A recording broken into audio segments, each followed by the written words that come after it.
तो hello guys, welcome back to another video. आज हम पढ़ने जा रहे हैं प्रतिशत के चैप्टर के अंतर्गत लाभ एवं हानि यानी प्रॉफिट एंड लॉस।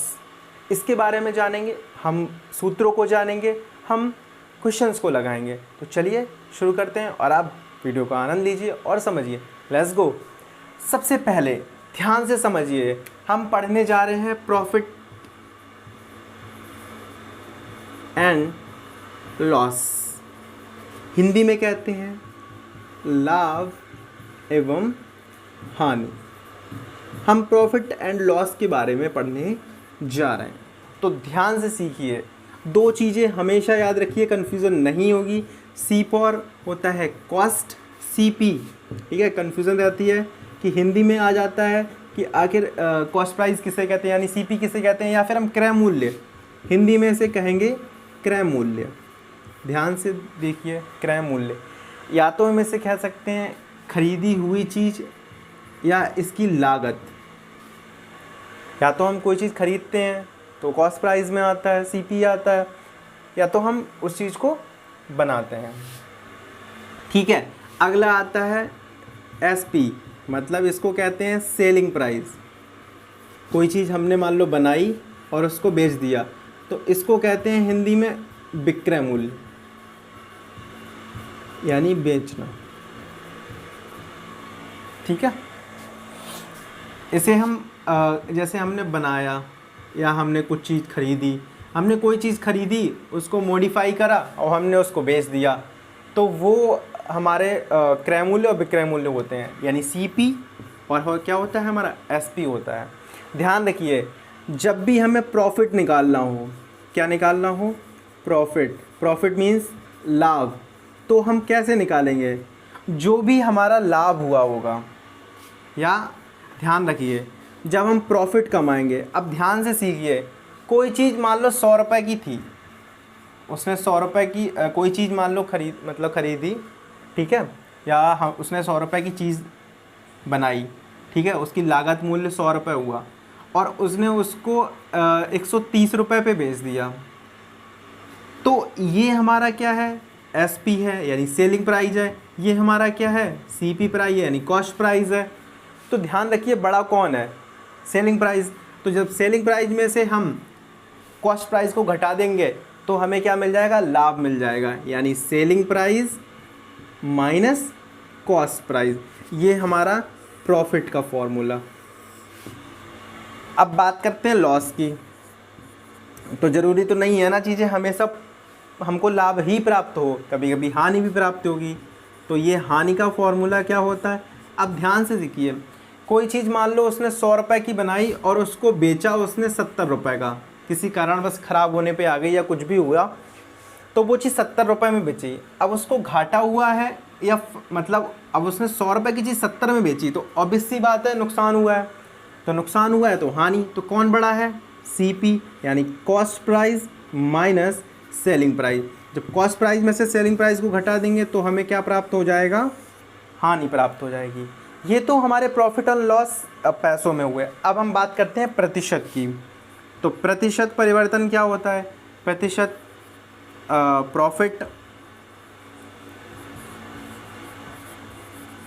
प्रॉफिट की बात कर लें या हम बात कर लें लाभ की, तो ये कब निकलता है और कैसे निकलता है, ध्यान से सीखिए। रटने की कोई ज़रूरत ही नहीं है, समझ सकते हैं हम। ध्यान रखना, जब भी कोई चीज़ हम काउंट करेंगे, जब भी निकालेंगे तो किस पे निकालेंगे, हमेशा कॉस्ट प्राइस पे निकालेंगे। किस पे निकालेंगे, कॉस्ट प्राइस पे, क्योंकि जितनी चीज़ लागत लगी होती है, जब हमें उसी से तो पता लगता है कि हमारी चीज़ फ़ायदे में गई है घाटे में गई है, ठीक है। अगर हमको उसकी कॉस्ट प्राइस ना पता हो कि कितने रुपए की खरीदी है, तो हमें क्या पता है कि वो कितने की हमें दे रहा है, उसे फ़ायदा हो रहा है या लॉस हो रहा है। तो ध्यान रखिए, प्रॉफिट जो होता है वो हमेशा किस पे काउंट करेंगे, सीपी पे काउंट करेंगे। अब ध्यान से देखिए, कितना प्रतिशत लाभ हुआ है, तो 100 की चीज़ मान लो 130 में बेची उन्होंने, तो लाभ कितने का हुआ है, 30 का लाभ हुआ है। और कितने पे हुआ है, 30 का लाभ हुआ है, यानी कि यहाँ पे लिखेंगे प्रॉफिट अपॉन कितने पे हुआ है, सीपी पे हुआ है, और परसेंटेज में बदलने के लिए क्या करेंगे, 100 का हम मल्टीप्लाई कर देंगे। बात समझ में आ गई। ये हमारा हो गया प्रतिशत लाभ। जब लाभ हुआ है तो हम प्रतिशत हानि भी निकालेंगे, प्रतिशत हानि यानी लॉस। ये क्या हो जाएगा, तो यहाँ पर आएगा लॉस अपॉन, ये भी काउंट किस पे करेंगे, CP पर, इंटू 100।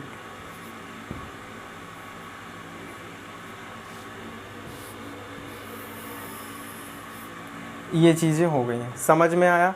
अब ये तो देखो प्रॉफिट की हो गई, लॉस की बात हो गई, तो इसमें रटने वाली कोई चीज़ नहीं है। जब लाभ होगा तो हमेशा ध्यान रखिए सेलिंग प्राइस ज़्यादा होगा, कॉस्ट प्राइस कम रहेगा, तो CP में, SP में से CP को घटा देंगे। लॉस होगा तो सेलिंग प्राइस हमेशा कम होगा और कॉस्ट प्राइस ज़्यादा होगा। परसेंटेज प्रॉफिट में जो प्रॉफिट होगा अपॉन में जो कॉस्ट प्राइस होगा उसको अपॉन में लिखेंगे, 100 का मल्टीप्लाई कर देंगे, क्योंकि इसे हमें बदलना किस में, परसेंटेज में बदलना है। समझ में आ गया। वैसे ही हम हानि को बदलेंगे। अब एक छोटा सा फॉर्मूला ये है कि CP और SP दोनों का अगर अनुपात पूछा हो, या फिर ध्यान रखो उन्होंने 3 चीज़ें दे दी, सेलिंग प्राइस दे दिया, लाभ दे दिया, तो वो ये पूछता है कि कॉस्ट प्राइस का मान निकालिए। तो कैसे निकालेंगे वो समझ लेते हैं। CP अपॉन SP बराबर होता है 100 upon 100 plus minus x, plus minus x। ठीक है, कैसे लिखेंगे, CP अपॉन SP बराबर क्या हो जाएगा, 100 प्लस माइनस x। अब यहाँ पर ये जो प्लस माइनस है वो किसको दर्शा रहा है, यानी प्लस दर्शा रहा है लाभ को और माइनस दर्शा रहा है हानि को। ठीक है, ये हमारे फॉर्मूलाज हो गए, रटने की ज़रूरत नहीं है, आपको सही से पढ़िए, इनको समझिए जितना समझाया। अगर नहीं समझ में आता तो आप वीडियो को रिवर्स करिए, वापस देखिए, फ्री है, कोई दिक्कत नहीं है। ठीक है, चलिए अब इसको इतना अगर क्लियर हो गया हो तो चलिए हम नेक्स्ट क्वेश्चन देख लेते हैं। एक पे एक दुकानदार है, किसी वस्तु को 720 रुपये में बेचकर 120 रुपये का लाभ अर्जित करता है। तो देखिए यहाँ पर 720 रुपये में वो क्या कर रहा है, बेच रहा है, 720 रुपये में बेच रहा है, यानी बेच रहा है तो मतलब सेलिंग प्राइस, और कितना है 720 रुपये। ठीक है, अब ध्यान देखिए बेचकर 120 रुपये का लाभ अर्जित करता है, यानी प्रॉफिट वो कितने का कमाता है, 120 रुपये का। तो वो कहता है तो प्रतिशत लाभ की गणना कीजिए। ध्यान रखिए हमेशा जो प्रॉफिट निकाला जाता है वो किस पे निकाला जाता है, हमेशा कॉस्ट प्राइस पे निकालते हैं। तो कॉस्ट प्राइस निकलेगा कैसे, तो ध्यान रखिए हमने कभी फॉर्मूला बताया तो प्रॉफिट बराबर होता है SP माइनस CP। तो ध्यान रखिए इतना ही तो प्रॉफिट हुआ है, तो अगर इसको इसमें से माइनस कर दे तो हमें CP मिल जाएगा। तो CP बराबर क्या हो जाएगा, 0, यानी 600 रुपये हमारा क्या है, CP आया है। अब यहाँ से परसेंटेज निकालनी है, तो परसेंटेज ऑफ प्रॉफिट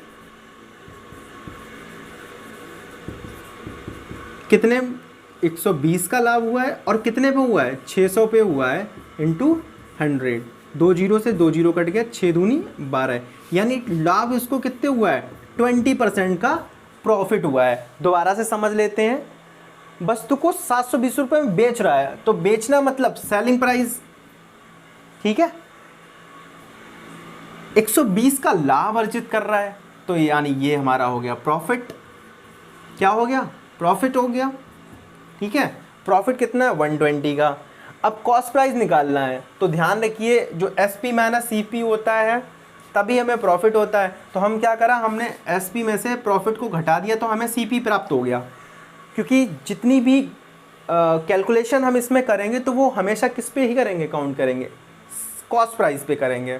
तो देखिए प्रॉफिट ऑफ परसेंटेज कितना होता है, परसेंटेज प्रॉफिट, तो प्रॉफिट अपॉन CP इंटू 100। तो देखो कितने लाभ हुआ है, 120 का, और कितने पे हुआ है, 600 पे, यानी इसका, और परसेंटेज में बदलने के लिए 100 का हम मल्टीप्लाई कर देते हैं। इतनी बात समझ में आ गई हो। अगला क्वेश्चन देखते हैं। एक दुकानदार है, किसी वस्तु को 1140 रुपये में बेचकर 5% की हानि उठाता है। तो ध्यान रखिए, सेलिंग प्राइस दे रखा है, ये कितने रुपए में बेच रहा है? 1140 रुपये में। 1140 रुपये में बेचकर 5% की हानि कमाता है, यानी लॉस, प्रतिशत लॉस दे रखा है 5% का।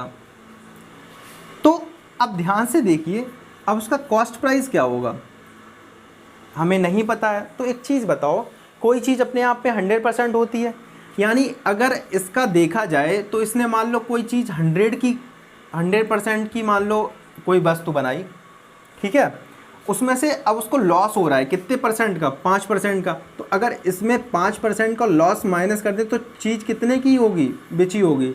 95% की। भाई 95 की तो ही बेची होगी भाई। 100 रुपये में 5 रुपये का हानि हो गई तो 95 की तो बेची। अब ये जो 95 है, ठीक है, यानी कितने का बेचा? 100% माइनस 5%, यानी ये 95% आया। जो 95% बेची है तो वही तो हमारा सेलिंग प्राइस है। तो ये कितना है? 1140 है। कितना सेलिंग प्राइस? 1140। अगर यहाँ से हम 1% वैल्यू निकाल लेते हैं तो कितना हो जाएगा? 1140 बटे 95 कितना हो जाएगा? 95। अब यहाँ से परसेंटेज में है तो देखिए, इसको काट लेंगे,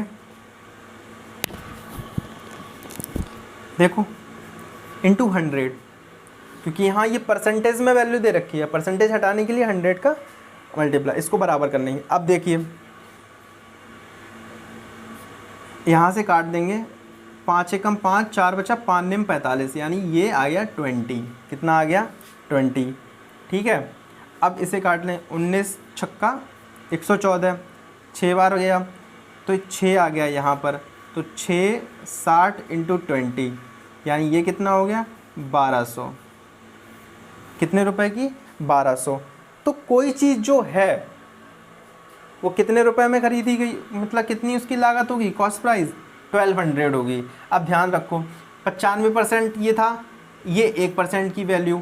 अब ध्यान रखना, जब भी कोई चीज़ होती है अपने आप में 100 होती है, तो 100 क्या करने के लिए हमने क्या कर दिया? 100 का हमने गुणा कर दिया। तो जब 100 का गुणा कर दिया तो ये किसकी वैल्यू हो गई? 100% की वैल्यू आ गई। कितनी आ गई? 1200 आ गई। कितनी आ गई? 1200। ये हमारा क्या है? कॉस्ट प्राइस है। तो कॉस्ट प्राइस कितना निकल के आ गया हमारा? 1200 रुपीज़। दोबारा से समझ लेते हैं, कोई चीज़ 100% होती है, उसमें 5% की हानि हुई तो चीज़ कितने में बेची होगी? 95% की। और यही 95% किसके बराबर है? 1140 के बराबर है। तो 1% की वैल्यू इतनी है, तो फिर 100% की कितनी हो जाएगी? 100 का हम इसमें मल्टीप्लाई कर देंगे।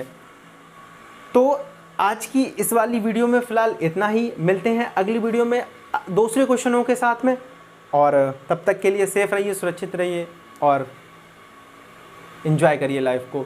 Thanks for watching. और हाँ, एक छोटी सी रिक्वेस्ट और है, प्लीज़ वीडियो को लाइक, शेयर एंड सब्सक्राइब कर दें, जिससे कि आपको हम मोटिवेट होकर आपको और वीडियोस प्रोवाइड करा सकें। Thank you.